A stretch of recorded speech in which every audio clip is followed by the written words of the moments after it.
কোথাও গিয়ে কি মনে হচ্ছে যে আপনারা যে রাজনীতি করে ১০৭ নম্বর ওয়ার্ডে ক্রিমিনাল মুক্ত করবার একটা চেষ্টা করেছিলেন, সেই রাজনীতিটা পিছিয়ে পড়ছে, আবার ক্রিমিনাল রাজটা এগিয়ে আসছে? দেখুন, আসার তো চেষ্টা হচ্ছে এবং অত্যন্ত দুর্ভাগ্যের কথা যে তারা কোনো কোনো জায়গা থেকে সাপোর্ট পেয়েও যাচ্ছে এবং আমার মনে হয় যে একটু প্রশাসনকে আরও একটু সজাগ হওয়ার দরকার আছে। আমি ঠিক এই প্রশাসনের জায়গা থেকেই আসবো যে আপনি একজন জনপ্রতিনিধি, পাশের ওয়ার্ডের ১০৮ নম্বরের, ১০৭ নম্বর ওয়ার্ডে আপনি থাকেন। আপনি জনপ্রতিনিধি হিসেবে নিজের বাড়ির সামনে আক্রান্ত হচ্ছেন এবং সেই জায়গায় সাধারণ মানুষের নিরাপত্তা, মানে কোথাও গিয়ে মানে আপনার বাড়ির সামনে রেকি করা হলো, বাইরে থেকে বিহার থেকে লোক নিয়ে আসা হলো আপনাকে মারার জন্যে, কোথাও গিয়ে প্রশাসনিক গাফিলতি থেকে যাচ্ছে?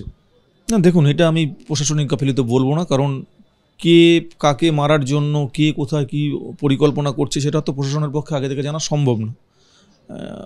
কয়েক লক্ষ লোক কলকাতা শহরে প্রত্যেক দিন আসে, কলকাতা শহর থেকে প্রত্যেক দিন বেরোয়, যার ফলে কে কোথায় সঙ্গে করে আর্মস নিয়ে আসছে, কে কী পরিকল্পনা করছে, এটা প্রশাসনের পক্ষে আগাম জানা সম্ভব না। তবে প্রশাসন যখন থেকে জেনেছে তখন থেকে চেষ্টা করছে প্রকৃত অপরাধীকে ধরবার জন্য।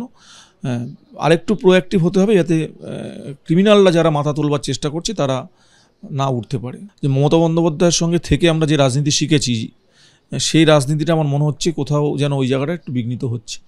কারণ মানুষ আমাদের থেকে সরে যাচ্ছে, কেন সরে যাচ্ছে সেটা আমাদের কারণ অনুসন্ধান করতে হবে।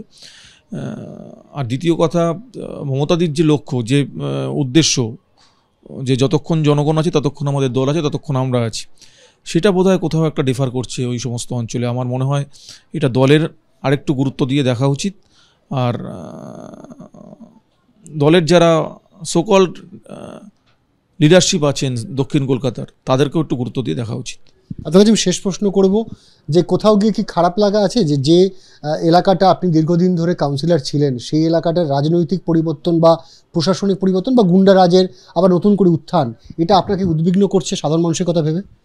না, কালকে একটা সময় আমার মনে হয়েছিল, কারণ যখন ঘটনা ঘটে তার পরেই আমার মেয়ে কোথার থেকে খবর পেয়েছে আমি জানি না, মিনিট ১৫-র মধ্যে আমাকে ফোন করেছিল, ফোন করে বলেছে বাবা অনেক হয়েছে, এবার শেষ করো। আমিও একটা সময় ভাবা শুরু করে দিয়েছিলাম যে পলিটিক্সে বোধহয় আর আমার পক্ষে টানা সম্ভব হবে না, কিন্তু রাত্রিবেলা আবার বাড়িতে গিয়ে পরিবারের সঙ্গে, মেয়েদের সঙ্গে কথা বলেছি এবং সিদ্ধান্ত নিয়েছি যে লড়াই আমার জারি থাকবে, এদের বিরুদ্ধে লড়তে আমাকে হবেই। আর এই মুহূর্তে যদি এদের ভয় আমি ছেড়ে দিই তাহলে একটা অন্য বার্তা যাবে। এদের ভয়ে আমি পিছু পা হব না। মমতাদির নেতৃত্বে আমি তৃণমূল কংগ্রেসের থেকেই এদের বিরুদ্ধে লড়াই করব।